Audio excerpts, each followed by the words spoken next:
Hi ಎಲ್ರಿಗೂ ನಮಸ್ಕಾರ. ನಾನು ನಿಮ್ಮ ಪರಮೇಶ್ ಉಪಾರ್, ಸಾಧನಾ ಅಕಾಡೆಮಿ ಶಿಕಾರಿಪುರದಿಂದ. ಸಾಧನಾ ಅಕಾಡೆಮಿ ನಿಮಗೋಸ್ಕರ ತಂದಿದೆ ಪ್ರಚಲಿತ ಘಟನೆಗಳ ಸರಣಿಗಳನ್ನು. ಈ ಅದ್ಭುತವಾಗಿರ್ತಕ್ಕಂಥ ಸರಣಿಗಳನ್ನು ನೀವು ಕೂಡ ಉಪಯೋಗಿಸ್ಕೊಳ್ಳಿ. ಹಾಗೆ ಇದುವರೆಗೂ ನಮ್ಮ ಚಾನಲ್ನ ಯಾರು ಸಬ್ಸ್ಕ್ರೈಬ್ ಮಾಡ್ಕೊಂಡಿಲ್ಲ ಸಬ್ಸ್ಕ್ರೈಬ್ ಮಾಡ್ಕೊಳ್ಳಿ. ಹಾಗೆ ನಿಮ್ಮೆಲ್ಲ ಸ್ನೇಹಿತರಿಗೂ ಕೂಡ ಈ ವಿಡಿಯೋಸ್ನ ಶೇರ್ ಮಾಡಿ.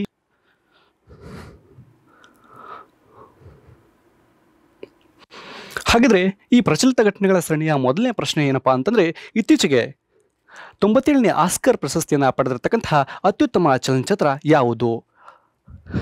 ಆಸ್ಕರ್ ಪ್ರಶಸ್ತಿ ಈ 2025ನೇ ಸಾಲಿನೊಳಗೆ 97ನೇ ಆಸ್ಕರ್ ಅವಾರ್ಡನ್ನು ಪಡೆದಿರತಕ್ಕಂಥ ಅತ್ಯುತ್ತಮ ಚಲನಚಿತ್ರ ಯಾವುದು? ಹಾಗಿದ್ರೆ ಈ ಆಸ್ಕರ್ ಅವಾರ್ಡನ್ನು ಸಿನಿಮಾ ರಂಗದಲ್ಲಿ ನೀಡ್ತಾರೆ. ಸಿನಿಮಾ ರಂಗದಲ್ಲಿ ನೀಡತಕ್ಕಂತಹ ಒಂದು ಅತ್ಯುನ್ನತವಾಗಿರ್ತಕ್ಕಂತಹ ಪ್ರಶಸ್ತಿ ಯಾವುದಪ್ಪ ಅಂತಂದರೆ ಅದು ಆಸ್ಕರ್ ಪ್ರಶಸ್ತಿ. ಈ ಆಸ್ಕರ್ ಪ್ರಶಸ್ತಿ ಪಡೆದಿರತಕ್ಕಂಥ ಅತ್ಯುತ್ತಮ ಚಲನಚಿತ್ರ ಯಾವುದಪ್ಪ ಅಂತಂದರೆ ಅನೋರಾ. ಹಾಗಾದ್ರೆ ಏನಿದು ಅನೋರಾ ಅಂತಕ್ಕಂಥದ್ದು ಏನಪ್ಪ ಅಂತಂದರೆ ಒಬ್ಬ ಲೈಂಗಿಕ ಕಾರ್ಯಕರ್ತೆ ರಷ್ಯಾದಲ್ಲಿರತಕ್ಕಂತಹ ಒಬ್ಬ ಶ್ರೀಮಂತ ವ್ಯಕ್ತಿಯ ಮಗನನ್ನು ಮದುವೆಯಾಗಿರ್ತಾಳೆ. ಆ ನಂತರ ಅವ್ರ ಬದುಕಿನಲ್ಲಾಗಿರ್ತಕ್ಕಂತಹ ಒಂದು ದುರಂತ ಘಟನೆಯನ್ನು ಈ ಚಿತ್ರದಲ್ಲಿ ಕಟ್ಟಿಕೊಡಲಾಗಿದೆ. ಸಾಧ್ಯ ಆದರೆ ನೀವು ಕೂಡ ಒಂದ್ಸರಿ ಇದನ್ನ ನೋಡೋಕ್ಕೆ ಸಾಧ್ಯ ಆಗಲಿ. ಹಾಗಿದ್ರೆ ಏನಿದು 97ನೇ ಆಸ್ಕರ್ ಪ್ರಶಸ್ತಿ? ಆ 97ನೇ ಆಸ್ಕರ್ ಪ್ರಶಸ್ತಿಯನ್ನು ಪಡೆದಿರತಕ್ಕಂತಹ ಮತ್ತೇನು ವಿಭಾಗಗಳಿದ್ದಾವೆ ಅನ್ನೋದನ್ನು ನೋಡೋದಾದರೆ, 97ನೇ ಆಸ್ಕರ್ ಪ್ರಶಸ್ತಿ ಇದು 2025ರಲ್ಲಿ ನೀಡಲಾಗಿದ್ದು, ಅನೋರಾ ಚಿತ್ರ ನಾವು ಆಲ್ರೆಡಿ ನೋಡಿದ್ವಿ, ಅತ್ಯುತ್ತಮ ಚಲನಚಿತ್ರವಾಗಿ ಹೊರಹೊಮ್ಮಿರತಕ್ಕಂಥದ್ದು. ಈ ಅನೋರಾ ಚಿತ್ರಕ್ಕಿಂತ ಮುಂಚೆ ಕಾನ್ಕ್ಲೇವ್ ಮತ್ತು ದಿ ಬ್ರೂಟ್ ಲಿಸ್ಟ್ ಅಂತಕ್ಕಂತಹ ಎರಡು ಚಿತ್ರಗಳು ಈ ಚಿತ್ರಕ್ಕೆ ಹೆಚ್ಚಿನದಾಗಿರ್ತಕ್ಕಂತಹ ಪೈಪೋಟಿಯನ್ನು ನೀಡಿದ್ವು. ಆದರೂ ಕೂಡ ಕೊನೆ ಸುತ್ತಿನೊಳಗೆ ಅನೋರಾ ಚಿತ್ರ ಏನು ಮಾಡ್ತಪ್ಪ ಅಂತಂದರೆ ಅತ್ಯುತ್ತಮ ಚಲನಚಿತ್ರವಾಗಿ ಹೊರಹೊಮ್ಮಿತು. ಹಾಗಿದ್ರೆ ಅತ್ಯುತ್ತಮ ನಿರ್ದೇಶಕ ಸ್ಥಾನವನ್ನು ಪಡೆದಿರ್ತಕ್ಕಂಥ ಅಥವಾ ಪ್ರಶಸ್ತಿಯನ್ನು ಪಡೆದವರು ಯಾರಪ್ಪ ಅಂತಂದರೆ ಸೀನ್ ಮೇಕರ್. ಈ ಅನೋರಾ ಚಿತ್ರದ ನಿರ್ದೇಶಕರಾಗಿರ್ತಕ್ಕಂತಹ ಸೀನ್ ಮೇಕರ್ ಏನು ಮಾಡ್ತಾರಪ್ಪ ಅಂದರೆ ಅತ್ಯುತ್ತಮ ನಿರ್ದೇಶಕ ಪ್ರಶಸ್ತಿಯನ್ನು ಪಡ್ಕೊಳ್ತಾರೆ. ಅದೇ ರೀತಿಯಲ್ಲಿ ದಿ ಬ್ರೂಟ್ ಲಿಸ್ಟ್ ಅಂತಕ್ಕಂತಹ ಒಬ್ಬರು ನಟರು, ಆಡ್ರಿಯನ್ ಬ್ರಾಡಿ ಆ ನಟರ ಹೆಸರು, ಅವರು ಅತ್ಯುತ್ತಮ ನಟ ಪ್ರಶಸ್ತಿಯನ್ನು ಪಡೆದುಕೊಂಡಿದ್ದಾರೆ. ಅದೇ ರೀತಿಯಲ್ಲಿ ಅನೋರಾ ಚಿತ್ರದ ನಟಿಯಾಗಿರ್ತಕ್ಕಂತಹ ಮೈಕಿ ಮ್ಯಾಡಿಸನ್ ರವರು ಅತ್ಯುತ್ತಮ ನಟಿ ಪ್ರಶಸ್ತಿಯನ್ನು ಪಡೆದುಕೊಂಡಿದ್ದಾರೆ. ಅದೇ ರೀತಿಯಲ್ಲಿ ಈ 2024ರಲ್ಲಿ ಅಂದರೆ 96ನೇ ಆಸ್ಕರ್ ಪ್ರಶಸ್ತಿಯ ವಿಜೇತ ಚಿತ್ರ ಯಾವುದಪ್ಪ ಅಂದರೆ ಅದು ಓಪನ್ ಹೈಮರ್ ಚಿತ್ರ 96ನೇ ಸಾಲಿನೊಳಗೆ ಆಸ್ಕರ್ ಪ್ರಶಸ್ತಿಯನ್ನು ಪಡ್ಕೊಂಡಿತ್ತು. ಹಾಗಿದ್ರೆ ಆ ಚಿತ್ರದ ನಿರ್ದೇಶಕರು ಯಾರಪ್ಪ ಅಂತಂದರೆ ಕ್ರಿಸ್ಟೋಫರ್ ನೋಲಸ್ ರವರು. ಹಾಗಿದ್ರೆ ಈ ಆಸ್ಕರ್ ಅವಾರ್ಡಿನ ಬಗ್ಗೆ ನೋಡೋದಾದರೆ, ಈ ಆಸ್ಕರ್ ಚಿತ್ರ ನಾ ಅವಾಗಲೇ ಹೇಳಿದೆ ನಿಮಗೆ, ಚಲನಚಿತ್ರ ಅಥವಾ ಸಿನಿಮಾ ರಂಗದಲ್ಲಿ ನೀಡತಕ್ಕಂತಹ ಒಂದು ಅತ್ಯುನ್ನತವಾಗಿರ್ತಕ್ಕಂತಹ ಪ್ರಶಸ್ತಿ. ಈ ಆಸ್ಕರ್ ಅವಾರ್ಡನ್ನು ಅಕಾಡೆಮಿ ಅವಾರ್ಡ್ಸ್ ಅಂತ ಕೂಡ ಕರೀತಾರೆ. ಅಕಾಡೆಮಿ ಅವಾರ್ಡ್ಸ್ ಅಂತ ಕೂಡ ಕರೀತಾರೆ. ಇದಾಗಿದ್ರೆ ಯಾವಾಗ ಸ್ಥಾಪನೆ ಆಯಿತು?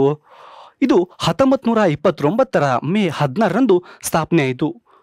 1929 ಮೇ 16ರಂದು ಇದು ಸ್ಥಾಪನೆ ಆಯಿತು. ಪ್ರತಿ ವರ್ಷ ಲಾಸ್ ಏಂಜಲೀಸ್ನ ಡಾಲ್ಬಿ ಥಿಯೇಟರ್ನಲ್ಲಿ ಈ ಪ್ರಶಸ್ತಿಯನ್ನು, ಆಸ್ಕರ್ ಅವಾರ್ಡನ್ನು ಪ್ರದಾನವನ್ನು ಮಾಡಲಾಗ್ತದೆ. ಹಾಗಿದ್ರೆ ಲಾಸ್ ಏಂಜಲೀಸ್ ಇತ್ತೀಚೆಗೆ ಪದೇ ಸುದ್ದಿಯಲ್ಲಿರ್ತಕ್ಕಂಥದ್ದು ಈ 2028ರ ಒಲಿಂಪಿಕ್ಸ್ ಕ್ರೀಡಾಕೂಟಗಳು ಈ ಅಮೇರಿಕಾದ ಲಾಸ್ ಏಂಜಲೀಸ್ ನಗರದೊಳಗೆ ನಡೀತಾ ಇದ್ದಾವೆ ಅನ್ನೋದು ಎಲ್ರಿಗೂ ನೆನಪಿರುವಂಥದ್ದು. ಹಾಗಿದ್ರೆ ಈ ಆಸ್ಕರ್ ಅವಾರ್ಡನ್ನ ಯಾರು ನೀಡ್ತಾರೆ? ಹೇಗಿದ್ರೆ ನೀಡ್ತಕ್ಕಂಥವ್ರು ಯಾರಪ್ಪ ಅಂತಂದರೆ American academy of motion pictures arts and sciences ಅಂತಕ್ಕಂಥ ಒಂದು ಸಂಸ್ಥೆ. ಯಾವುದು? American academy of motion pictures arts and sciences ಅಂತಕ್ಕಂತಹ ಒಂದು ಸಂಸ್ಥೆ ಆಸ್ಕರ್ ಅವಾರ್ಡನ್ನು ನೀಡ್ತಾ ಇದೆ. ಹಾಗಿದ್ರೆ ಭಾರತದವರು ಯಾರೆಲ್ಲ ಈ ಪ್ರಶಸ್ತಿಯನ್ನು ಪಡೆದಾರೆ ಅನ್ನೋದನ್ನು ನೋಡೋದಾದರೆ, ಮೊದಲನೇದಾಗಿ ಭಾರತದಿಂದ ಮೊದಲ ಆಸ್ಕರ್ ಪ್ರಶಸ್ತಿಯನ್ನು ಭಾನು ಆಥೇಯರ್ ಅವರು 1983ರಲ್ಲಿ ಅವ್ರು ಮಾಡಿರ್ತಕ್ಕಂತಹ ಒಂದು ಸಿನಿಮಾ, ಅವರು ಭಾಗವಹಿಸಿರ್ತಕ್ಕಂಥ ಒಂದು ಸಿನಿಮಾ ಗಾಂಧಿ ಸಿನಿಮಾ. ಆ ಗಾಂಧಿ ಸಿನಿಮಾದಲ್ಲಿ ಬೆಸ್ಟ್ ಕಾಸ್ಟ್ಯೂಮ್ ಡಿಸೈನ್ ಅಂತಕ್ಕಂತಹ ಒಂದು ವಿಭಾಗದಲ್ಲಿ ಮೊದಲ ಬಾರಿಗೆ ಆಸ್ಕರ್ ಪ್ರಶಸ್ತಿಯನ್ನು ಪಡೆದುಕೊಂಡಿದ್ದಾರೆ. ಅದೇ ರೀತಿಯಾಗಿ 2023ರಲ್ಲಿ ತೆರೆ ಕಂಡಿರ್ತಕ್ಕಂತಹ ಒಂದು ಮೂವಿ RRR ಚಿತ್ರ ಬಹಳ ಎಲ್ಲರೂ ಕೂಡ ಖುಷಿಯನ್ನು ತಂದುಕೊಟ್ಟಿರ್ತಕ್ಕಂತಹ ಒಂದು ಚಿತ್ರ. ಆ ಚಿತ್ರದಲ್ಲಿರ್ತಕ್ಕಂತಹ ನಾಟು ನಾಟು ಗೀತೆ, ನಾಟು ನಾಟು ಗೀತೆಗೆ ಬೆಸ್ಟ್ ಒರಿಜಿನಲ್ ಸಾಂಗ್ ಅಂತಕ್ಕಂತಹ ಪ್ರಶಸ್ತಿ ಕೂಡ ಲಭಿಸಿರುವಂಥದ್ದು. ಅದೇ ರೀತಿಯಲ್ಲಿ 2024ರೊಳಗೆ ದ ಎಲಿಫೆಂಟ್ ವಿಸ್ಪರ್ಸ್ ಅಂತಕ್ಕಂತಹ ಭಾರತೀಯ documentary best documentary short film ಪ್ರಶಸ್ತಿಯನ್ನು ಗೆದ್ಕೊಳ್ತು. ಹಾಗಿದ್ರೆ ಏನಿದು ದ ಎಲಿಫೆಂಟ್ ವಿಸ್ಪರ್ಸ್ ಅಂತಕ್ಕಂಥದ್ದು? ಎಲಿಫೆಂಟ್ ವಿಸ್ಪರ್ಸ್ ಅಂತಕ್ಕಂಥದ್ದು ತಮಿಳುನಾಡಿನ ಮಧುಮಲೈ ಬೆಟ್ಟದ ಸರಣಿಯೊಳಗೆ ಈ ಬೆಳ್ಳಿ ಮತ್ತು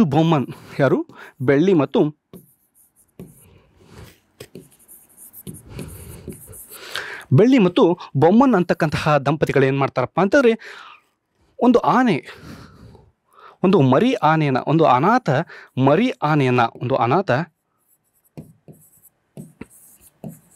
ಮರಿ ಆನೆಯನ್ನು ರಕ್ಷಣೆ ಮಾಡಿ ಅದನ್ನು ಪೋಷಿಸ್ತಕ್ಕಂತಹ ಕೆಲಸವನ್ನು ಮಾಡ್ತಾರೆ. ಈ ಎಲ್ಲ ಕಥೆಯನ್ನು ಒಳಗೊಂಡಿರ್ತಕ್ಕಂತಹ ಚಿತ್ರ ಅದುವೇ ದ ಎಲಿಫೆಂಟ್ ವಿಸ್ಪರ್ಸ್. ಆ ಡಾಕ್ಯುಮೆಂಟ್ರಿಗೆ ಬೆಸ್ಟ್ ಡಾಕ್ಯುಮೆಂಟ್ರಿ ಶಾರ್ಟ್ ಫಿಲ್ಮ್ ಅಂತಕ್ಕಂತಹ ಪ್ರಶಸ್ತಿ ಕೂಡ ದೊರಕಿರುವಂಥದ್ದು. ಇದುವರೆಗೂ ನಾವು ನೋಡಿರ್ತಕ್ಕಂಥದ್ದು ಏನಪ್ಪ ಅಂತಂದರೆ ಆಸ್ಕರ್ ಪ್ರಶಸ್ತಿ, 97ನೇ ಆಸ್ಕರ್ ಪ್ರಶಸ್ತಿ. ಅದೇ ರೀತಿಯೊಳಗೆ ಆಸ್ಕರ್ ಪ್ರಶಸ್ತಿಯ ಹಿನ್ನೆಲೆಯನ್ನು ನೋಡಿದ್ವಿ.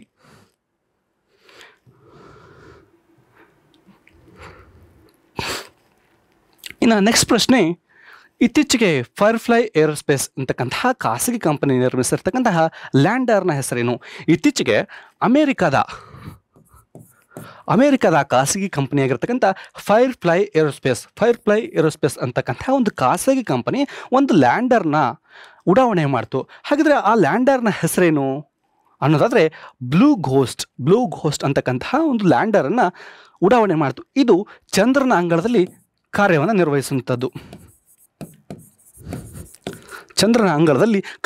ನಿರ್ವಹಿಸುವಂಥದ್ದು.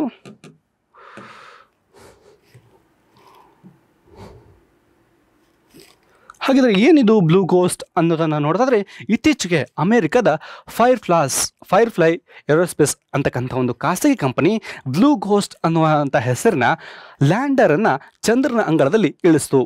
ಅದು ಎಲಾನ್ ಮಸ್ಕ್ ಅವರ ಸ್ಪೇಸ್ ಎಕ್ಸ್ನ ರಾಕೆಟ್ ಫಾಲ್ಕನ್ 9ನ ಮೂಲಕ ಉಡಾವಣೆಯನ್ನು ಮಾಡಲಾಯಿತು. ಹಾಗಿದ್ರೆ ಇದೇನು ಬ್ಲೂ ಘೋಸ್ಟ್ ಏನು ಮಾಡ್ತದೆ ಹಂಗಿದ್ರೆ, ಇದು ಚಂದ್ರನ ಮೇಲ್ಮೈನ ಪರಿಸರದ ಬಗ್ಗೆ, ಅದೇ ರೀತಿಯಲ್ಲಿ ಉಷ್ಣಾಂಶದ ಸ್ಥಿತಿಗತಿಯ ಬಗ್ಗೆ ಅಧ್ಯಯನ ಮಾಡ್ತಾ ಇದೆ.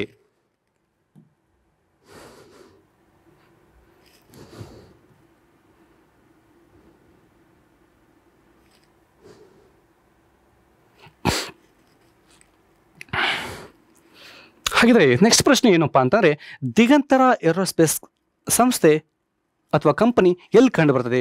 ದಿಗಂತರ ಏರೋಸ್ಪೇಸ್ ಕಂಪನಿ ಎಲ್ಲಿ ಕಂಡು ಬರ್ತದೆ? ಹಾಗಿದ್ರೆ ಅದು ಬೆಂಗಳೂರಿನಲ್ಲಿ ಕಂಡು ಬರ್ತದೆ. ಹಾಗಿದ್ರೆ ಭಾರತದಲ್ಲಿಯೂ ಕೂಡ ಖಾಸಗಿ ಏರೋಸ್ಪೇಸ್ ಕಂಪನಿಗಳು ಇದಾವಾ? ಹೌದು, ಇದ್ದಾವೆ. ಅದನ್ನ ಮುಂದುವರೆದ ಪ್ರಶ್ನೆಗಳನ್ನು ನಾವು ಮುಂದೆ ನೋಡೋಣ.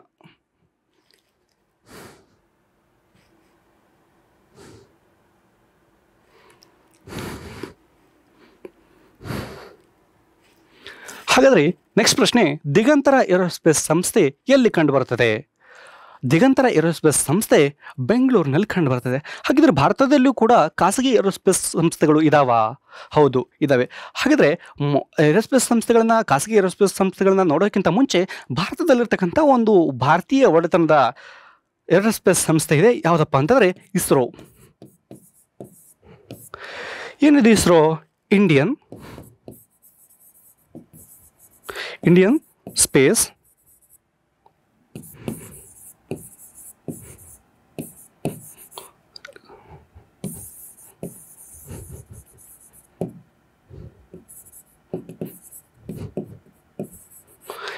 ಸ್ಪೇಸ್ ರಿಸರ್ಚ್ ಆರ್ಗನೈಜೇಷನ್ ಇದೆ. ಹಾಗಿದ್ರೆ ಯಾವಾಗ ಸ್ಥಾಪನೆ ಆಯಿತು? 1958ರಲ್ಲಿ. 1969ರ ಆಗಸ್ಟ್ 15ರಂದು ಇದು ಸ್ಥಾಪನೆ ಆಗಿರತಕ್ಕಂತಹದ್ದು ನಾವು ಗಮನಿಸಬೇಕು. ಅದೇ ರೀತಿಯಲ್ಲಿ ಈ ಇಸ್ರೋ ಸಂಸ್ಥೆಯನ್ನು ಹಾಗಿದ್ರೆ ಸ್ಥಾಪಿಸಿರ್ತಕ್ಕಂಥವ್ರು ಯಾರಪ್ಪ ಅಂತಂದರೆ ವಿಕ್ರಮ್ ಸಾರಾಭಾಯಿ.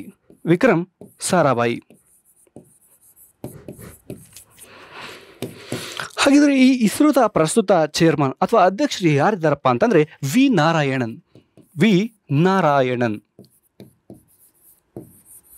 ಹಾಗಿದ್ರೆ ಈ ವಿ ನಾರಾಯಣ ಅವ್ರಿಗಿಂತ ಹಿಂದೆ ಇಸ್ರೋದ ಅಧ್ಯಕ್ಷರು ಯಾರಾಗಿದ್ರಪ್ಪ ಅಂತಂದರೆ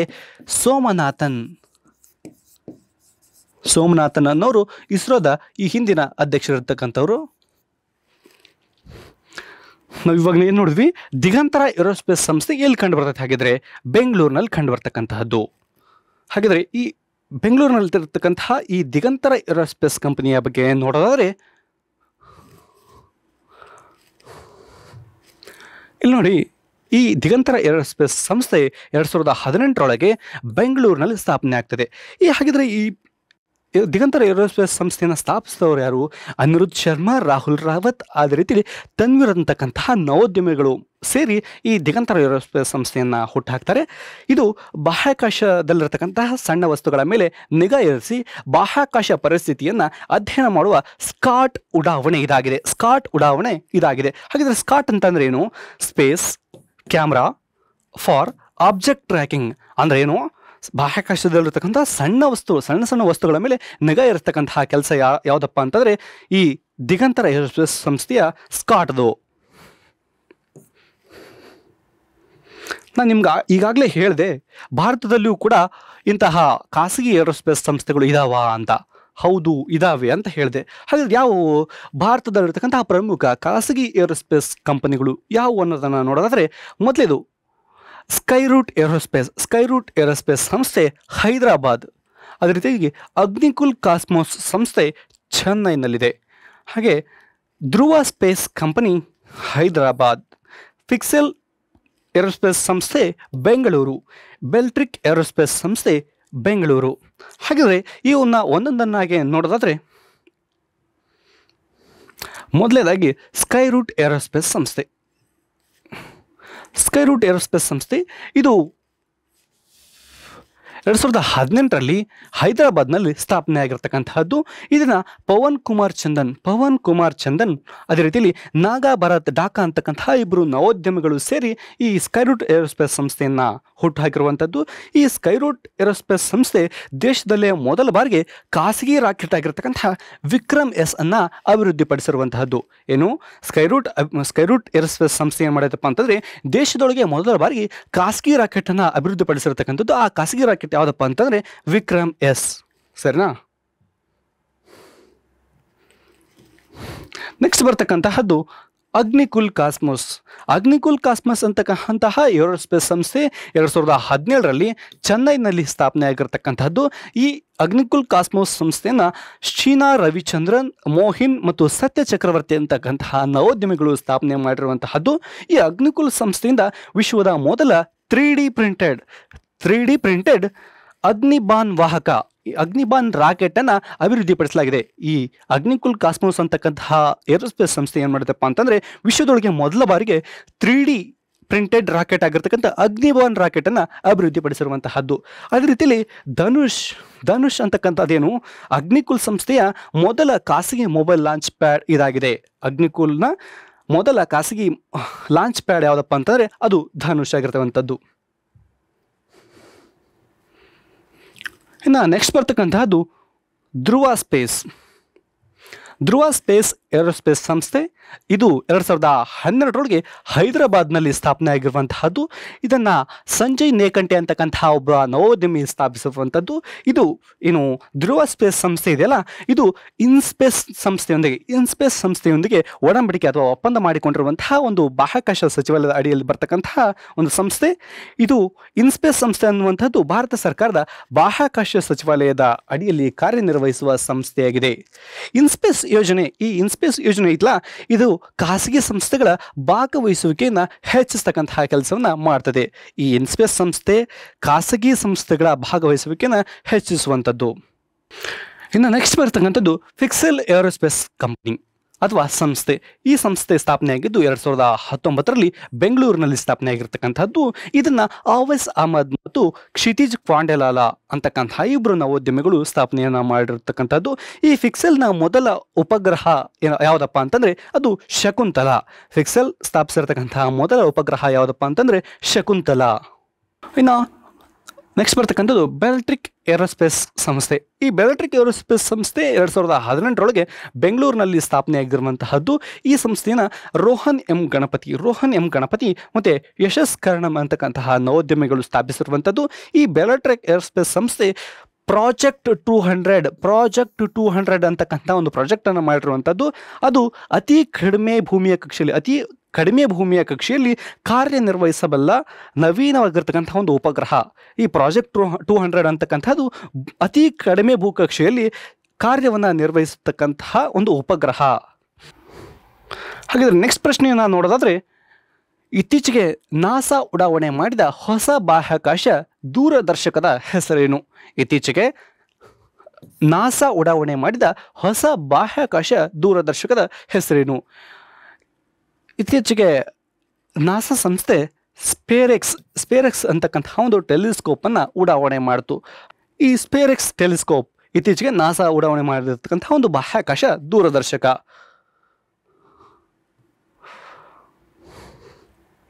ಹಾಗಿದ್ರೆ ಏನಿದು ಸ್ಪೇರೆಕ್ಸ್ ಬಾಹ್ಯಾಕಾಶ ಟೆಲಿಸ್ಕೋಪ್? ಅಮೆರಿಕದ ನಾಸಾ ಸಂಸ್ಥೆ ಅತ್ಯಾಧುನಿಕವಾಗಿರ್ತಕ್ಕಂಥ ಸ್ಪೇರೆಕ್ಸ್ ಬಾಹ್ಯಾಕಾಶ ಟೆಲಿಸ್ಕೋಪನ್ನು ಇದೇ 2025 ಮಾರ್ಚ್ 8ರಂದು ಕ್ಯಾಲಿಫೋರ್ನಿಯಾದ ವಾಂಡೆನ್ಬರ್ಗ್ ಸ್ಪೇಸ್ ಫೋರ್ಸ್ ಉಡಾವಣಾ ತಾಣದಿಂದ ಸ್ಪೇಸ್ಎಕ್ಸ್ನ ಫಾಲ್ಕನ್ 9 ರಾಕೆಟನ್ನು ಬಳಸಿ ಈ ಟೆಲಿಸ್ಕೋಪನ್ನು ಅಂದರೆ ಸ್ಪೇರೆಕ್ಸ್ ಬಾಹ್ಯಾಕಾಶವನ್ನು ಉಡಾವಣೆ ಮಾಡಲಾಯಿತು. ಹಾಗಿದ್ರೆ ಈ ವೀಕ್ಷಣೆ ಅಥವಾ ಈ ಸ್ಪೇರೆಕ್ಸ್ ಟೆಲಿಸ್ಕೋಪ್ ಇದೆಯಲ್ಲ, ಇದು 2 ವರ್ಷಗಳ ಕಾಲ ಕಾರ್ಯಾಚರಣೆಯನ್ನು ಮಾಡ್ತಾ ಇದೆ. ಆ 2 ವರ್ಷಗಳ ಕಾಲ ಏನು ಮಾಡ್ತದಪ್ಪ ಅಂತಂದರೆ 100ಕ್ಕೂ ಹೆಚ್ಚು ಬಾರಿ ಬಾಹ್ಯಾಕಾಶವನ್ನು ಸೆರೆ ಹಿಡಿಯಲಿದೆ, ಅಂದರೆ ಫೋಟೋ ತೆಗಿತಾ ಇದೆ. ಇದು ಬ್ರಹ್ಮಾಂಡದ ರಚನೆಯ ಬಗ್ಗೆ, ಅಂದರೆ ಬ್ರಹ್ಮಾಂಡ ಹೇಗೆ ರಚನೆ ಆಯಿತು ಅನ್ನೋದ್ರ ಬಗ್ಗೆ ರಹಸ್ಯವಾಗಿರ್ತಕ್ಕಂತಹ ಮಾಹಿತಿಯನ್ನು ತಿಳಿದುಕೊಳ್ಳೋಕ್ಕೆ ಅಥವಾ ನಾವು ಅರ್ಥ ಮಾಡಿಕೊಳ್ಳಿಕ್ಕೆ ಸಹಕಾರಿಯಾಗ್ತದೆ ಅಂತ ಹೇಳ್ಬೋದು. ಹಾಗೆ ಇದುವರೆಗಿನ ಬ್ರಹ್ಮಾಂಡದ ಅತ್ಯಂತ ವರ್ಣರಂಜಿತ ನಕ್ಷೆಯನ್ನು ಈ ಸ್ಪೇರೆಕ್ಸ್ ಬಾಹ್ಯಾಕಾಶ ನಮಗೆ ನೀಡ್ತದೆ ಅಥವಾ ಅದು ರಚನೆ ಮಾಡ್ತದೆ ಅನ್ನೋದನ್ನು ನಾವಿಲ್ಲಿ ನೋಡ್ಬೋದು.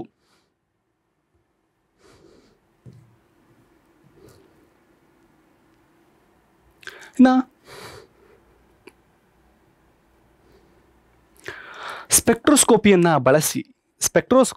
ಬಳಸಿ 102 ಬೆಳಕಿನ ತರಂಗ ದೂರದಲ್ಲಿ 3D ಆಕಾಶನಕ್ಷೆಯನ್ನು ರಚಿಸುವಂತಹ ಕೆಲಸವನ್ನು ಈ ಸ್ಪೇರೆಕ್ಸ್ ಟೆಲಿಸ್ಕೋಪ್ ಮಾಡ್ತಾ ಇದೆ. ಅದೇ ರೀತಿಯಲ್ಲಿ ಈ ಸ್ಪೇರೆಕ್ಸ್ ಟೆಲಿಸ್ಕೋಪ್ ಏನು ಮಾಡ್ತದಪ್ಪ ಅಂದರೆ ಕಾಸ್ಮಿಕ್ಸ್ಗಳ ಏರಿಳಿತ, ಬಿಗ್ ಬ್ಯಾಂಗ್, ಅದೇ ರೀತಿಯಲ್ಲಿ ಬ್ರಹ್ಮಾಂಡದ ಬಗ್ಗೆ ಹೆಚ್ಚಿನ ಅಧ್ಯಯನವನ್ನು ಮಾಡ್ತದೆ. ಯಾವುದು? ಸ್ಪೇರೆಕ್ಸ್ ಟೆಲಿಸ್ಕೋಪ್. ಅದೇ ರೀತಿಯಲ್ಲಿ ಇದು ನೀರು, ಕಾರ್ಬನ್ ಆಕ್ಸೈಡ್, ಅದೇ ರೀತಿಯಲ್ಲಿ ಕಾರ್ಬನ್ ಮೋನಾಕ್ಸೈಡ್ಗಳನ್ನು ಪತ್ತೆ ಹಚ್ಚಲು ಕೂಡ ಅಣುಮೋಡಗಳನ್ನು ವಿಶ್ಲೇಷಣೆಯನ್ನು ಮಾಡ್ತದೆ. ಅಣುಮೋಡಗಳನ್ನು ವಿಶ್ಲೇಷಣೆಯನ್ನು ಮಾಡುವಂಥದ್ದು. ಸ್ಪೆಕ್ಟ್ರೋಸ್ಕೋಪಿ ಅಂದರೆ ಏನಾಗಿದ್ರೆ ವಸ್ತುವಿನಿಂದ ಬೆಳಕು ಮತ್ತು ಇತರೆ ಅಂಶಗಳನ್ನು ಹೀರಿಕೊಳ್ಳುವಿಕೆ ಮತ್ತು ಹೊರಸೂಸುವಿಕೆಯನ್ನು ಅಧ್ಯಯನ ಮಾಡುವಂಥದ್ದನ್ನು ಏನಂತ ಕರೀತಾರಪ್ಪ ಅಂದರೆ ಸ್ಪೆಕ್ಟ್ರೋಸ್ಕೋಪಿ ಅಂದರೆ ಏನಾಗಿದ್ರೆ ವಸ್ತುವಿನಿಂದ ಬೆಳಕು ಮತ್ತು ಇತರೆ ಅಂಶಗಳನ್ನು ಹೀರಿಕೊಳ್ಳುವಿಕೆ ಮತ್ತು ಹೊರಸೂಸುವಿಕೆಯನ್ನು ಅಧ್ಯಯನ ಮಾಡೋದನ್ನು ಏನಂತ ಕರೀತಾರೆ? ಸ್ಪೆಕ್ಟ್ರೋಸ್ಕೋಪಿ.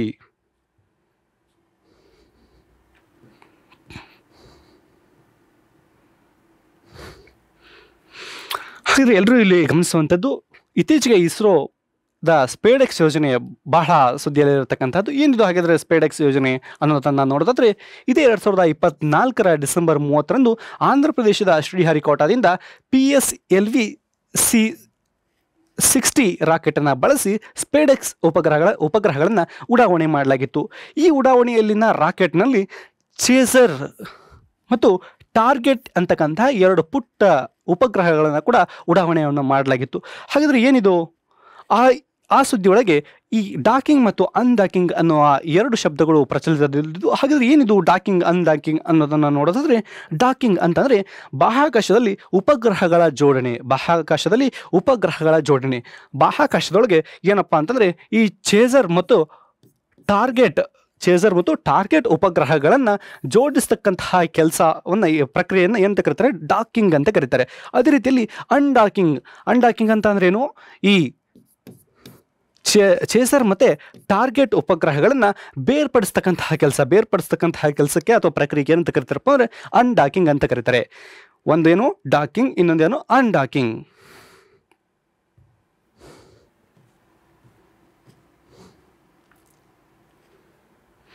ಹಾಗಿದ್ರೆ ನೆಕ್ಸ್ಟ್ ಪ್ರಶ್ನೆ ಏನಪ್ಪಾ ಅಂತಂದ್ರೆ, ಇತ್ತೀಚೆಗೆ ಕರ್ನಾಟಕ ಅಂತಾರಾಷ್ಟ್ರೀಯ ಪ್ರಯಾಣ ಪ್ರದರ್ಶನ ಇತ್ತೀಚೆಗೆ ಕರ್ನಾಟಕ ಅಂತಾರಾಷ್ಟ್ರೀಯ ಪ್ರಯಾಣ ಪ್ರದರ್ಶನ ಎಲ್ಲಿ ನಡೀತು?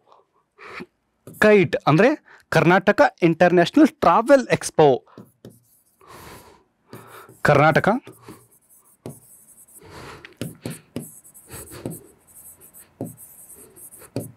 ಇಂಟರ್ನ್ಯಾಷನಲ್ ಟ್ರಾವೆಲ್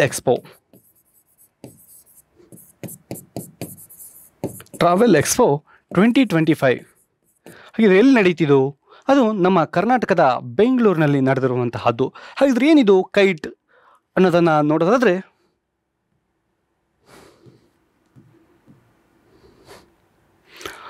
ಕರ್ನಾಟಕ ಪ್ರವಾಸೋದ್ಯಮ ಇಲಾಖೆ ಮತ್ತು ಕರ್ನಾಟಕ ಟೂರಿಸಂ ಸೊಸೈಟಿಯ ಸಹಭಾಗಿತ್ವದೊಳಗೆ ಕರ್ನಾಟಕ ಅಂತಾರಾಷ್ಟ್ರೀಯ ಪ್ರಯಾಣ ಎಕ್ಸ್ಪೋ ಬೆಂಗಳೂರಿನಲ್ಲಿ ಇತ್ತೀಚೆಗೆ ಆಯೋಜಿಸಲಾಗಿತ್ತು. ಈ ಕೈಟ್ ನಾವು ಈಗ ಆಲ್ರೆಡಿ ನೋಡಿದ್ವಿ, ಕರ್ನಾಟಕ ಇಂಟರ್ನ್ಯಾಷನಲ್ ಟ್ರಾವೆಲ್ ಎಕ್ಸ್ಪೋ ಅಂತಕ್ಕಂಥದ್ದು.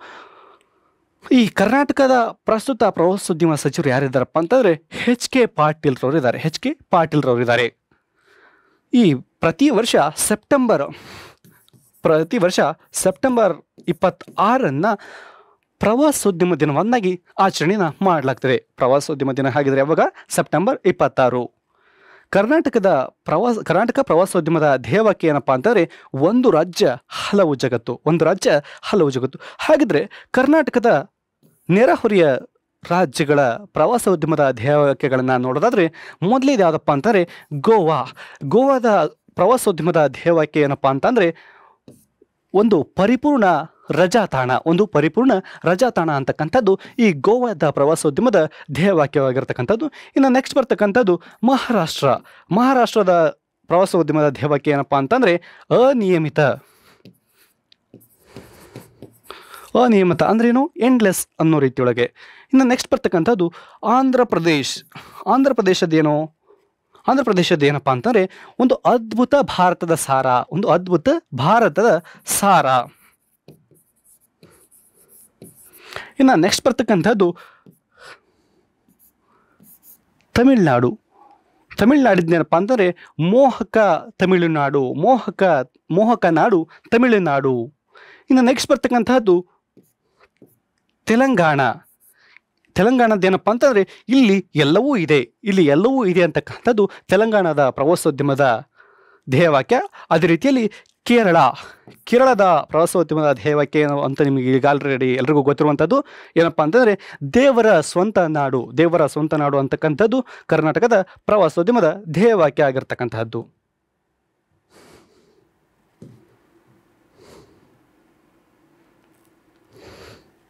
ಹಾಗಿದ್ರೆ ನೆಕ್ಸ್ಟ್ ಪ್ರಶ್ನೆ, ಇತ್ತೀಚೆಗೆ ಯಾವ ದಿನದಂದು ವಿಶ್ವಸಂಸ್ಥೆ ವಿಶ್ವ ನೀರ್ಗಲ್ಲು ದಿನ ಅಥವಾ ಹಿಮನದಿ ದಿನ ಆಚರಣೆಗೆ ನಿರ್ಧಾರವನ್ನು ತೆಗೆದುಕೊಂಡಿತು?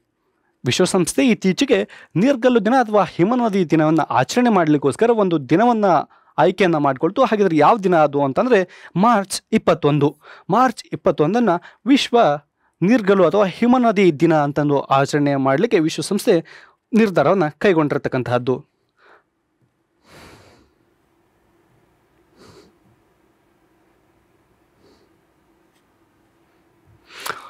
ಪ್ರತಿ ವರ್ಷ ಮಾರ್ಚ್ 21 ವಿಶ್ವ ನೀರ್ಗಲ್ಲು ದಿನವನ್ನಾಗಿ ಆಚರಿಸಲಿಕ್ಕೆ ವಿಶ್ವಸಂಸ್ಥೆ ನಿರ್ಧಾರವನ್ನು ಕೈಗೊಂಡಿರ್ತಕ್ಕಂಥದ್ದು. ಹಾಗಾದರೆ ವಿಶ್ವಸಂಸ್ಥೆ 2023 ಅಂತಾರಾಷ್ಟ್ರೀಯ ಸಿರಿಧಾನ್ಯಗಳ ವರ್ಷ ಅಂತ ಘೋಷಣೆ ಮಾಡಿತ್ತು. ಅಂತಾರಾಷ್ಟ್ರೀಯ ಸಿರಿಧಾನ್ಯಗಳ ವರ್ಷ ಅಂದ್ರೇನು? ಮಿಲ್ಲೆಟ್ಸ್. ಸಿರಿಧಾನ್ಯ ಅಂದ್ರೇನು? ಮಿಲೆಟ್ಸ್. 2023 ಅಂತಾರಾಷ್ಟ್ರೀಯ ಸಿರಿಧಾನ್ಯಗಳ ವರ್ಷ. ಹಾಗಿದ್ರೆ 2024 ಅಂತಾರಾಷ್ಟ್ರೀಯ ಒಂಟೆಗಳ ವರ್ಷ ಅಂತ ಘೋಷಣೆಯನ್ನ ಮಾಡಿತ್ತು. ಅಂತಾರಾಷ್ಟ್ರೀಯ ಒಂಟೆಗಳ ವರ್ಷ. ಅದೇ ರೀತಿಯಲ್ಲಿ ಈ 2025 ಪ್ರಸ್ತುತ ವರ್ಷವನ್ನ ಅಂತಾರಾಷ್ಟ್ರೀಯ ನೀರ್ಗಲ್ಲು ಸಂರಕ್ಷಣಾ ವರ್ಷವನ್ನಾಗಿ ಘೋಷಣೆಯನ್ನ ಮಾಡಿರ್ತಕ್ಕಂಥದ್ದು. ಅದೇ ರೀತಿಯಲ್ಲಿ ನೆಕ್ಸ್ಟ್ ಮುಂದಿನ ವರ್ಷ 2026 ಅಂತಾರಾಷ್ಟ್ರೀಯ ರೈತ ಮಹಿಳಾ ವರ್ಷವನ್ನಾಗಿ ಆಚರಣೆ ಮಾಡಲಿಕ್ಕೆ ಘೋಷಣೆಯನ್ನ ಹೇಳಿರ್ತಕ್ಕಂಥದ್ದು. ಅಂತಾರಾಷ್ಟ್ರೀಯ ರೈತ ಮಹಿಳಾ ವರ್ಷ ಯಾವಾಗಪ್ಪ ಅಂದರೆ 2026.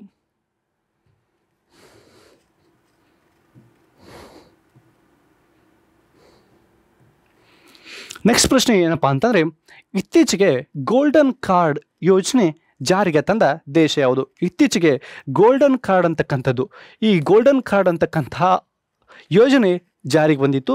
ಅದು ಯಾವುದಕ್ಕೆ ಸಂಬಂಧಪಟ್ಟೈತೆ ಹಾಗಿದ್ರೆ ಅನ್ನೋದನ್ನ ನೋಡೋದಾದ್ರೆ, ಮೊದಲು ಈ ಇತ್ತೀಚೆಗೆ ಆ ಗೋಲ್ಡನ್ ಕಾರ್ಡ್ ಜಾರಿಗೆ ತಂದಿರತಕ್ಕಂತಹ ದೇಶ ಯಾವುದಪ್ಪ ಅಂತಂದ್ರೆ ಅಮೇರಿಕಾ. ಹಾಗಾದ್ರೆ ಏನಿದು ಗೋಲ್ಡನ್ ಕಾರ್ಡ್ ಅನ್ನೋದನ್ನ ನೋಡೋದಾದ್ರೆ, ಶ್ರೀಮಂತ ವಲಸಿಗರು ಅಮೆರಿಕ ಪೌರತ್ವವನ್ನು ಪಡೆಯುವುದನ್ನು, ಅಮೆರಿಕದ ಪೌರತ್ವ ಪಡೆಯುವುದನ್ನು ಸುಲಭಗೊಳಿಸ್ಲಿಕ್ಕೋಸ್ಕರ ಏನು ಮಾಡಿದಾರಪ್ಪ ಅಂದರೆ, ಅಮೆರಿಕ ಅಧ್ಯಕ್ಷರಾಗಿರ್ತಕ್ಕಂತಹ ಡೊನಾಲ್ಡ್ ಟ್ರಂಪ್ ಅವರು ಗೋಲ್ಡನ್ ಕಾರ್ಡ್ ಯೋಜನೆಯನ್ನು ಜಾರಿಗೆ ತಂದಿರತಕ್ಕಂಥದ್ದು. ಗೋಲ್ಡನ್ ಕಾರ್ಡ್ ಯೋಜನೆಯನ್ನು ಜಾರಿಗೆ ತಂದಿರತಕ್ಕಂತಹದ್ದು. ಇದು $5 ಮಿಲಿಯನ್ ಹಣವನ್ನು ಹೂಡಿಕೆ ಮಾಡುವ ಮೂಲಕ ಗೋಲ್ಡನ್ ಕಾರ್ಡನ್ನು ಖರೀದಿಯನ್ನು ಮಾಡಬಹುದು. ಸಿಂಪಲ್ ಆಗಿ ಹೇಳೋದಾದ್ರೆ ಏನಪ್ಪ ಅಂತಂದರೆ, ಅಮೇರಿಕಾದ ಪೌರತ್ವವನ್ನು ಪಡೆದಂಗೂ ಆಗಿರಬೇಕು, ಅದೇ ರೀತಿಗೆ ಆ ದೇಶದೊಳಗೆ ಹೂಡಿಕೆಯನ್ನು ಕೂಡ ಮಾಡ್ದಂಗಾಗಿರಬೇಕು. ಆ ಉದ್ದೇಶವನ್ನು ಹೊಂದಿರತಕ್ಕಂತಹ ಡೊನಾಲ್ಡ್ ಟ್ರಂಪ್ ಅವ್ರು ಏನು ಮಾಡಿದ್ರಪ್ಪ ಅಂದರೆ, ಈ ಅಮೇರಿಕಾದಲ್ಲಿ ಹೂಡಿಕೆ ಮಾಡ್ತಕ್ಕಂತಹ, ಎಷ್ಟು ಹೂಡಿಕೆ ಮಾಡಬೇಕು? $5 ಮಿಲಿಯನ್ ಹಣವನ್ನು ಹೂಡಿಕೆ ಮಾಡ್ತಕ್ಕಂಥವ್ರಿಗೆ ಏನು ಮಾಡ್ತಾ ಇದಾರಪ್ಪ ಅಂದರೆ, ಅಮೇರಿಕಾ ಪೌರತ್ವವನ್ನು ನೀಡ್ತಾ ಇದ್ದಾರೆ. ಅರ್ಥ ಆಯ್ತಲ್ಲ?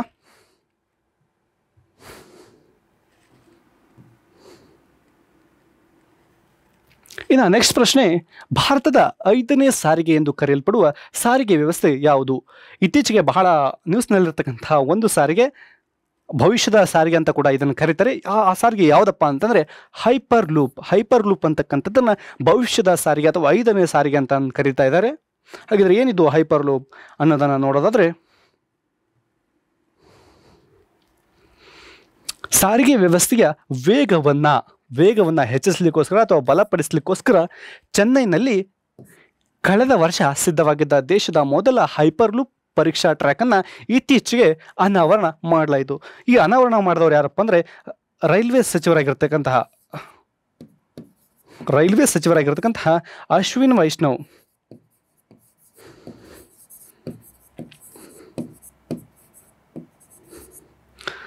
ಕೇಂದ್ರದ ರೈಲ್ವೆ ಖಾತೆಯ ಸಚಿವರು ಯಾರಪ್ಪ ಅಂದರೆ ಅಶ್ವಿನಿ ವೈಷ್ಣವ್. ಇವರು ಈ ವ್ಯವಸ್ಥೆಯನ್ನು ಅನಾವರಣ ಮಾಡಿರ್ತಕ್ಕಂತಹದ್ದು. ಈ ಟ್ರ್ಯಾಕ್ನಲ್ಲಿ ಅಂದರೆ ಹೈಪರ್ ಲೂಪ್, ಆ ಟ್ರ್ಯಾಕ್ನಲ್ಲಿ ರೈಲು ಗಂಟೆಗೆ 1200 ಕಿಲೋಮೀಟರ್ ವೇಗದಲ್ಲಿ ಸಾಗಬಹುದಾಗಿದೆ. ಎಷ್ಟು? ಗರಿಷ್ಠ 1200 ಕಿಲೋಮೀಟರ್ ವೇಗದಲ್ಲಿ ಚಲಿಸ್ತಾ ಇದೆ. ಈ IIT ಮದ್ರಾಸ್ ಸಹಾಯದಿಂದ ರೈಲ್ವೆ ಇಲಾಖೆಯ 422 ಮೀಟರ್ ಉದ್ದದ ಹೈಪರ್ ಲೂಪನ್ನು ಅಭಿವೃದ್ಧಿಪಡಿಸಿರುವಂಥದ್ದು. ಹಾಗಾದರೆ ಯಾವ IIT? ಮದ್ರಾಸ್ IITಯ ಸಹಾಯದಿಂದ ರೈಲ್ವೆ ಇಲಾಖೆ ಮಾಡಿದಪ್ಪ ಅಂತಂದರೆ 422 ಮೀಟರ್ಗಳಷ್ಟು ಉದ್ದದ ಹೈಪರ್ ಲೂಪನ್ನು ಅಭಿವೃದ್ಧಿಪಡಿಸಿದೆ. ಏನಿದೆ ಹಾಗಿದ್ರೆ ಹೈಪರ್ ಲೂಪ್ ಅಂತಕ್ಕಂಥದ್ದು ಸೇಮ್ ಈ ರೈಲು ಹೋಗಲಿಕ್ಕೆ ಏನು ಸುರಂಗಗಳನ್ನು ಮಾಡಿರ್ತಾರಲ್ಲ ಅದೇ ರೀತಿ ಇರುತ್ತೆ. ಅದರಲ್ಲಿ ಈ ಸುರಂಗದ ಒಳಗೆ ಹೈಪರ್ ಲೂಪ್ ಅಂತಕ್ಕಂತಹ ಟ್ರ್ಯಾಕನ್ನು ಹಾಕಿರ್ತಾರೆ.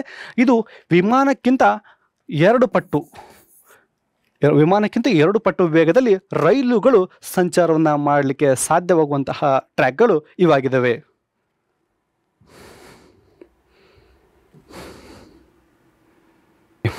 ಈಗ 9ನೇ ಪ್ರಶ್ನೆ ಏನಪ್ಪ ಅಂತಂದರೆ, ಯಾವ ಅಂತಾರಾಷ್ಟ್ರೀಯ ವಿಮಾನ ನಿಲ್ದಾಣ ಇತ್ತೀಚೆಗೆ ದೇಶದಲ್ಲೇ ಅತಿ ದೊಡ್ಡ ಗ್ರೀನ್ ಫೀಲ್ಡ್ ಕಾರ್ಗೋ ಟರ್ಮಿನಲನ್ನು ಅಭಿವೃದ್ಧಿಪಡಿಸಿರುವಂತಹದ್ದು?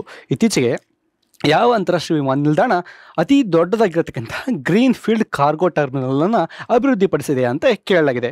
ಹಾಗಾದರೆ ಆನ್ಸರ್ ಏನು? ಕೆಂಪೇಗೌಡ ಅಂತಾರಾಷ್ಟ್ರೀಯ ವಿಮಾನ ನಿಲ್ದಾಣ, ಬೆಂಗಳೂರು. ಕರ್ನಾಟಕದಲ್ಲಿರ್ತಕ್ಕಂತಹ ಕೆಂಪೇಗೌಡ ಅಂತಾರಾಷ್ಟ್ರೀಯ ವಿಮಾನ ನಿಲ್ದಾಣ ಏನು ಮಾಡಿದಪ್ಪ ಅಂತಂದರೆ ದೇಶದಲ್ಲಿ ಅತಿ ದೊಡ್ಡದಾಗಿರ್ತಕ್ಕಂತಹ ಗ್ರೀನ್ ಫೀಲ್ಡ್ ಕಾರ್ಗೋ ಟರ್ಮಿನಲನ್ನು ಅಭಿವೃದ್ಧಿಪಡಿಸಿರುವಂತಹದ್ದು.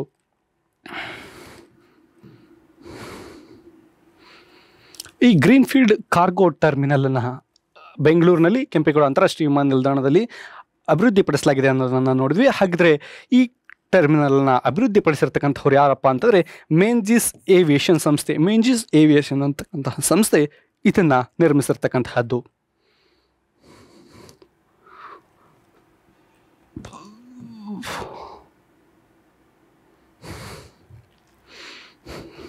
ನೆಕ್ಸ್ಟ್, ಇತ್ತೀಚೆಗೆ 2ನೇ ಅಖಿಲ ಭಾರತ ರಾಜ್ಯ ಜಲ ಸಚಿವರ ಸಮಾವೇಶ ಎಲ್ಲಿ ನಡೆಯಿತು? ಇತ್ತೀಚೆಗೆ 2ನೇ ಅಖಿಲ ಭಾರತ ರಾಜ್ಯ ಜಲ ಸಚಿವರ ಸಮಾವೇಶ ಎಲ್ಲಿ ನಡೆಯಿತು? ಅದು ರಾಜಸ್ಥಾನದ ಉದಯಪುರದಲ್ಲಿ ನಡೆದಿರುವಂತಹದ್ದು. ರಾಜಸ್ಥಾನದ ಉದಯಪುರದಲ್ಲಿ ನಡೆದಿರುವಂಥದ್ದು. ಹಾಗಿದ್ರೆ ಏನಿದು ಅನ್ನೋದನ್ನು ನೋಡೋದಾದ್ರೆ,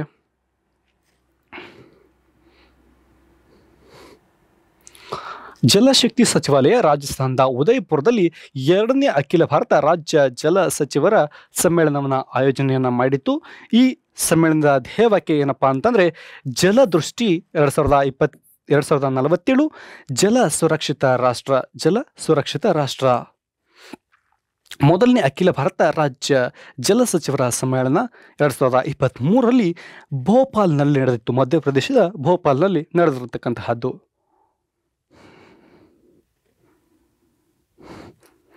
ಪ್ರಸ್ತುತ ಜಲಶಕ್ತಿ ಸಚಿವಾಲಯದ ಸಚಿವರು ಯಾರಿದಾರಪ್ಪ ಅಂತಂದ್ರೆ CR ಪಾಟೀಲ್ ರವರು ಇರತಕ್ಕಂಥದ್ದು. CR ಪಾಟೀಲ್ ರವರು ಇರತಕ್ಕಂಥದ್ದು. ನೆಕ್ಸ್ಟ್ ಪ್ರಶ್ನೆ ಏನಪ್ಪಾ ಅಂತಂದ್ರೆ, ಇತ್ತೀಚೆಗೆ ಯಾವ ರಾಜ್ಯ ಸರ್ಕಾರದ ನಿಯೋಗವು 12 ಕೋಟೆಗಳನ್ನು ಯುನೆಸ್ಕೋ ವಿಶ್ವ ಪಾರಂಪರಿಕ ಪಟ್ಟಿಗೆ ಸೇರಿಸಬೇಕೆಂಬ ಪ್ರಸ್ತಾವನೆಯನ್ನು ಸಲ್ಲಿಸಲು ಪ್ಯಾರಿಸ್ಗೆ ಆಯೋಗವನ್ನು ಕಳುಹಿಸಿತ್ತು? ಅಂದರೆ ಇತ್ತೀಚೆಗೆ ಯಾವ ರಾಜ್ಯ ಸರ್ಕಾರ 12 ಕೋಟೆಗಳನ್ನು ಯುನೆಸ್ಕೋ ಪಾರಂಪಟ್ಟಿಗೆ ಸೇರಿಸಬೇಕು ಅಂತಕ್ಕಂತಹ ಪ್ರಸ್ತಾವನೆಯನ್ನು ಸಲ್ಲಿಸಲಿಕ್ಕೆ ಪ್ಯಾರಿಸ್ಗೆ ತನ್ನ ನಿಯೋಗವನ್ನು ಕಳಿಸಿತ್ತು ಅಂತಕ್ಕಂಥದ್ದು? ಯಾವ ಸರ್ಕಾರ ಅಂದರೆ ಮಹಾರಾಷ್ಟ್ರ ಸರ್ಕಾರ. ಮಹಾರಾಷ್ಟ್ರ ಸರ್ಕಾರ ಇತ್ತೀಚೆಗೆ ಏನು ಮಾಡಿತ್ತಪ್ಪ ಅಂದರೆ, ಈ 12 ಕೋಟೆಗಳನ್ನು ಯುನೆಸ್ಕೋ ವಿಶ್ವ ಪಾರಂಪರಿಕ ಪಟ್ಟಿಗೆ ಸೇರಿಸಬೇಕು ಅಂತಕ್ಕಂಥದ್ದನ್ನು ಪ್ರಸ್ತಾವನೆಯನ್ನು ಪ್ಯಾರಿಸ್ಗೆ ಕಳುಹಿಸಿತ್ತು. ಪ್ಯಾರಿಸ್ ಅಂತಕ್ಕಂಥದ್ದು ಯುನೆಸ್ಕೋನ ಹೆಡ್ ಕ್ವಾರ್ಟರ್ಸ್. ಯುನೆಸ್ಕೋನ ಹೆಡ್ ಕ್ವಾರ್ಟರ್ಸ್ ಯಾವುದು ಹೇಗಿದ್ರೆ ಪ್ಯಾರಿಸ್ ಅಂತಕ್ಕಂಥದ್ದು.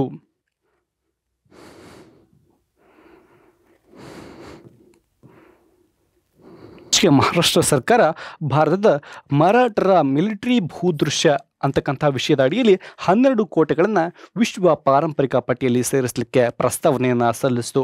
ಹಾಗಿದ್ರೆ ಈ 12 ಕೋಟೆಗಳು ಯಾವುವು ಅನ್ನೋದನ್ನು ನೋಡೋದಾದರೆ, ಒಂದು ರಾಯಗಢ ಕೋಟೆ, ಶಿವನೇರಿ ಕೋಟೆ, ರಾಜಗಢ ಕೋಟೆ, ಜಿಂಜಿ ಕೋಟೆ, ಲೋಹಗಢ ಕೋಟೆ, ಪ್ರತಾಪಗಢ ಕೋಟೆ, ಪನ್ನಲ ಕೋಟೆ, ಸಲ್ಹೇರಿ ಕೋಟೆ, ಖಂಡೇರಿ ಕೋಟೆ, ಅದೇ ರೀತಿಯಲ್ಲಿ ವಿಜಯದುರ್ಗ ಕೋಟೆ, ಸುವರ್ಣದುರ್ಗ ಕೋಟೆ, ಸಿಂಧೂದುರ್ಗ ಕೋಟೆಗಳು. ಈ 12 ಕೋಟೆಗಳನ್ನು ಮಹಾರಾಷ್ಟ್ರ ಸರ್ಕಾರ ಏನು ಮಾಡ್ತಪ್ಪ ಅಂತಂದರೆ ಯುನೆಸ್ಕೋ ಪಾರಂಪರಿಕ ಪಟ್ಟಿಗೆ ಸೇರಿಸಬೇಕು ಅಂತಕ್ಕಂಥ ಒಂದು ನಿಲುವನ್ನು ಹೊಂದಿ ಫ್ರಾನ್ಸ್ಗೆ ತನ್ನ ನಿಯೋಗವನ್ನು ಕಳುಹಿಸಿತ್ತು. ಈ ವಿಶ್ವ ಪಾರಂಪರಿಕ ಪಟ್ಟಿಯಲ್ಲಿ ಇದುವರೆಗೂ ಭಾರತದಲ್ಲಿ 43 ಸ್ಥಳಗಳು ವಿಶ್ವ ಪಾರಂಪರಿಕ ಪಟ್ಟಿಗೆ ಸೇರಿರ್ತಕ್ಕಂತಹದ್ದು ತಿಳ್ಕೊಂಡಿರಬೇಕು.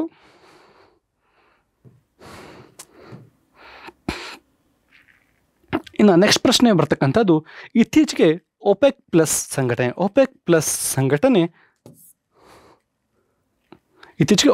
ಸಂಘಟನೆಗೆ ಸೇರ್ಪಡೆಗೊಂಡ ದೇಶ ಯಾವುದು? ಯಾವ ದೇಶ ಆಗಿದ್ರೆ ಬ್ರೆಜಿಲ್ ದೇಶ. ಇತ್ತೀಚೆಗೆ ಒಪೆಕ್ ಪ್ಲಸ್ ಸಂಘಟನೆಗೆ ಸೇರ್ಪಡೆಗೊಂಡಿರ್ತಕ್ಕಂತಹದ್ದು.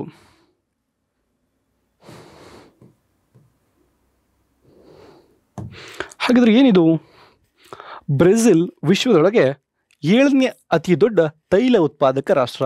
ಬ್ರೆಜಿಲ್ ಏನೋ ದೇಶದೊಳಗೆ ಪ್ರಪಂಚದೊಳಗೆ 7ನೇ ಅತಿ ದೊಡ್ಡ ತೈಲ ಉತ್ಪಾದಕ ರಾಷ್ಟ್ರ.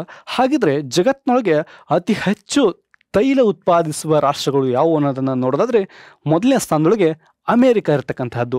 America, next Saudi Arabia, next Russia, Canada, China, Iraq, Brazil, UAE, Iran, Kuwait.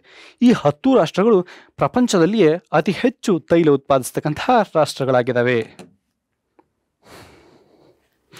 ಏನಿದೆ ಹಾಗಿದ್ರೆ ಒಪೆಕ್ ಅನ್ನೋದಾದರೆ,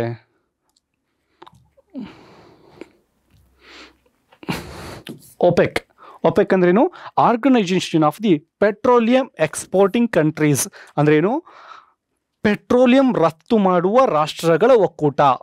ಪೆಟ್ರೋಲಿಯಂನ ರಫ್ತು ಮಾಡ್ತಕ್ಕಂತಹ ರಾಷ್ಟ್ರಗಳ ಒಕ್ಕೂಟಕ್ಕೆ ಏನಂತ ಕರೀತಾರೆ? ಒಪೆಕ್ ಅಂತ ಕರೀತಾರೆ. ಈ ಒಪೆಕ್ ಯಾವಾಗ ಸ್ಥಾಪನೆ ಆಯ್ತು ಹಾಗಿದ್ರೆ? ಈ ಒಪೆಕ್ ಅಂತಕ್ಕಂಥದ್ದು 1960 ಸೆಪ್ಟೆಂಬರ್ 14ರಂದು ಆಸ್ಟ್ರಿಯಾದ ವಿಯೆನ್ನಾ ಎನ್ನುವಲ್ಲಿ ಸ್ಥಾಪನೆ ಆಗಿರ್ತಕ್ಕಂಥದ್ದು. ಈ ಒಪೆಕ್ ಅಂತಕ್ಕಂಥದ್ದು ಪೆಟ್ರೋಲಿಯಂ ರಫ್ತು ಮಾಡುವ ರಾಷ್ಟ್ರಗಳ ಸಂಘಟನೆಯಾಗಿದೆ. ಜಾಗತಿಕ ತೈಲ ಮಾರುಕಟ್ಟೆಗಳನ್ನು ಜಾಗತಿಕವಾಗಿ ತೈಲ ಮಾರುಕಟ್ಟೆಗಳನ್ನು ಸ್ಥಿರಗೊಳಿಸಲು ಅಂದರೆ ಅವುಗಳನ್ನ ಕಂಟ್ರೋಲ್ ತೆಗೆದುಕೊಳ್ಳಲು 1960 ಸೆಪ್ಟೆಂಬರ್ 14ರಂದು ಬಾಗ್ದಾದ್ ಸಮ್ಮೇಳನದಲ್ಲಿ ಈ ಒಪೆಕ್ ಸಂಸ್ಥೆ ಸ್ಥಾಪನೆ ಆಗಿರ್ತಕ್ಕಂತಹದ್ದು. ಈ ಒಪೆಕ್ನ ಪ್ರಸ್ತುತ ಸದಸ್ಯ ರಾಷ್ಟ್ರಗಳ ಸಂಖ್ಯೆ ಎಷ್ಟಪ್ಪ ಅಂತಂದರೆ 12 ಇರುವಂತಹದ್ದು. ಒಪೆಕ್ನ ಪ್ರಸ್ತುತ ಸದಸ್ಯ ರಾಷ್ಟ್ರಗಳ ಸಂಖ್ಯೆ 12.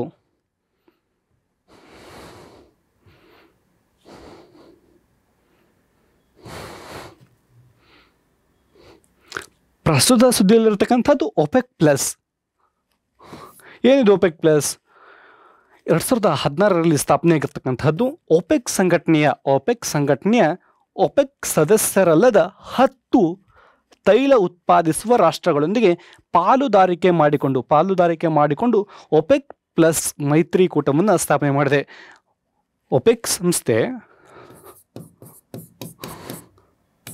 ಇದರಲ್ಲಿ ಸದಸ್ಯರು ಅಲ್ಲದೆ ಇರತಕ್ಕಂತಹ 10 ತೈಲ ಉತ್ಪಾದಿಸುವ ರಾಷ್ಟ್ರಗಳೊಂದಿಗೆ ಪಾಲುದಾರಿಕೆಯನ್ನು ಮಾಡಿಕೊಂಡು ಒಪೆಕ್ ಪ್ಲಸ್ ಮೈತ್ರಿಕೂಟವನ್ನು ಸ್ಥಾಪನೆಯನ್ನು ಮಾಡಿರ್ತಕ್ಕಂತಹದ್ದು. ಪ್ರಸ್ತುತ ಒಪೆಕ್ ಪ್ಲಸ್ ಸದಸ್ಯ ರಾಷ್ಟ್ರಗಳ ಸಂಖ್ಯೆ ಎಷ್ಟಿದೆಪ್ಪ ಅಂತಾರೆ 12 ಇರುವಂತಹದ್ದು ನೋಡಬೇಕಾಗಿರುತ್ತೆ.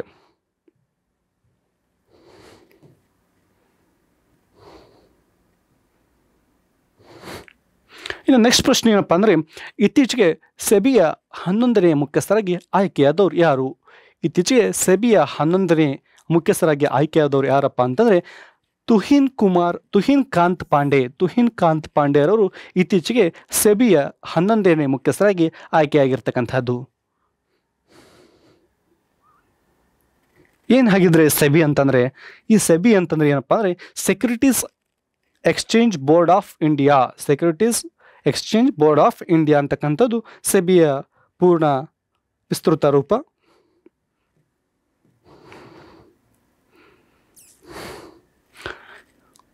ಸೆಬಿಯ 11ನೇ ಮುಖ್ಯಸ್ಥರು ಯಾರು ಅಂತ ನೋಡಿದ್ವಿ. ತುಹಿನ್ ಕಾಂತ್ ಪಾಂಡೆ.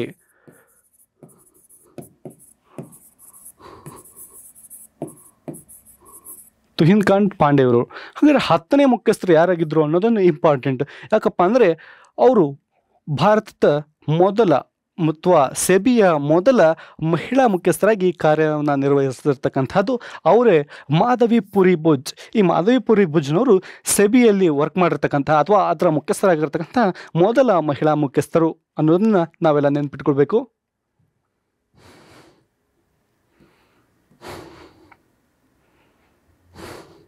ಹಾಗಿದ್ರೆ ಏನಿದು ಸೆಬಿ ಅಂತಕ್ಕಂಥದ್ದು securities and exchange board of India, ಭಾರತೀಯ ಭದ್ರತಾ ಮತ್ತು ವಿನಿಮಯ ಮಂಡಳಿ, ಅದುವೇ ಸೆಬಿ. ಇದು ಭದ್ರತೆ ಮತ್ತು ಸರಕು ಮಾರುಕಟ್ಟೆಯ ನಿಯಂತ್ರಕ ಸಂಸ್ಥೆಯಾಗಿ ಕಾರ್ಯವನ್ನು ನಿರ್ವಹಿಸತಕ್ಕಂತಹದ್ದು. ಇದನ್ನು 1988 ಏಪ್ರಿಲ್ 12ರಂದು ಮುಂಬೈನಲ್ಲಿ ಸ್ಥಾಪನೆ ಆಗಿರ್ತಕ್ಕಂಥದ್ದು. 1988 ಏಪ್ರಿಲ್ 12ರಂದು ಮುಂಬೈನಲ್ಲಿ ಸ್ಥಾಪನೆ ಆಗಿರ್ತಕ್ಕಂತಹದ್ದು. ಸೆಬಿಯನ್ನು 1992ರಲ್ಲಿ ಶಾಸನಬದ್ಧ ಸಂಸ್ಥೆಯನ್ನಾಗಿ ಮಾಡಲಾಯಿತು. 1992ರಲ್ಲಿ ಇದೊಂದು ಶಾಸನಬದ್ಧ ಸಂಸ್ಥೆಯಾಗಿ ಕಾರ್ಯವನ್ನು ನಿರ್ವಹಿಸ್ತಾ ಇದೆ.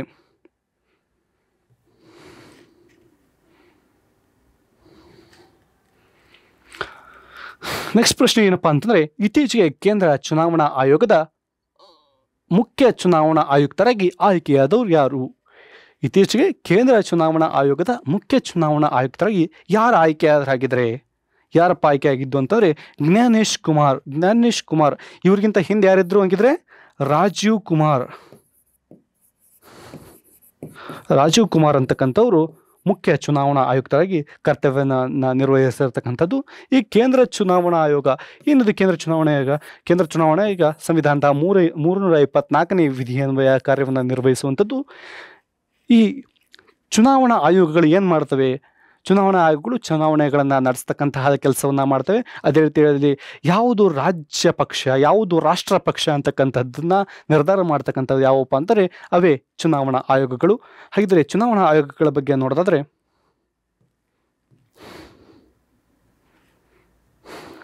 ಇತ್ತೀಚೆಗೆ ಕೇಂದ್ರ ಚುನಾವಣಾ ಆಯೋಗದ 26ನೇ ಮುಖ್ಯ ಚುನಾವಣಾ ಆಯುಕ್ತರಾಗಿ ಜ್ಞಾನೇಶ್ ಕುಮಾರ್ ಅವರು ಅಧಿಕಾರವನ್ನು ವಹಿಸ್ಕೊಂಡಿರ್ತಕ್ಕಂಥದ್ದು. 25ನೇ ಮುಖ್ಯ ಚುನಾವಣಾ ಆಯುಕ್ತರಾಗಿ ಯಾರಿದ್ರು ಹಾಗಿದ್ರೆ 25ನೇ ಮುಖ್ಯ ಚುನಾವಣಾ ಆಯುಕ್ತರಾಗಿ ರಾಜೀವ್ ಕುಮಾರ್ ಅವರು ಇರ್ತಕ್ಕಂಥದ್ದು. ರಾಜೀವ್ ಕುಮಾರ್ ಅವರು ಇರತಕ್ಕಂಥದ್ದು.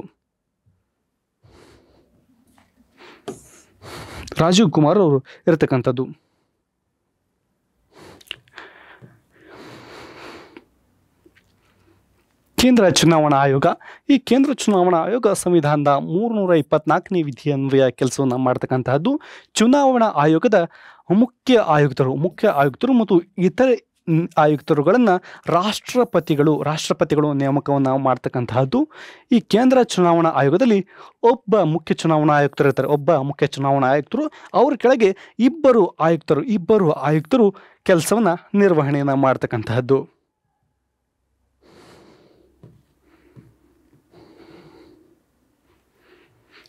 ಪ್ರಸ್ತುತ ಮುಖ್ಯ ಚುನಾವಣಾ ಆಯುಕ್ತರು ಜ್ಞಾನೇಶ್ ಕುಮಾರ್ ಇದ್ದಾರೆ ಅನ್ನೋದನ್ನು ನಾವು ನೋಡಿದ್ವಿ. ಅದೇ ರೀತಿ ಚುನಾವಣಾ ಆಯುಕ್ತರು ಇವ್ರ ಅಂಡರ್ ಒಳಗೆ ಇಬ್ಬರು ಚುನಾವಣಾ ಆಯುಕ್ತರು ಇರ್ತಾರೆ. ಅವ್ರು ಯಾರಪ್ಪ ಅಂದರೆ ಅರುಣ್ ಗೋಯಲ್ ಮತ್ತು ಅನೂಪ್ ಚಂದ್ರ ಪಾಂಡೆ.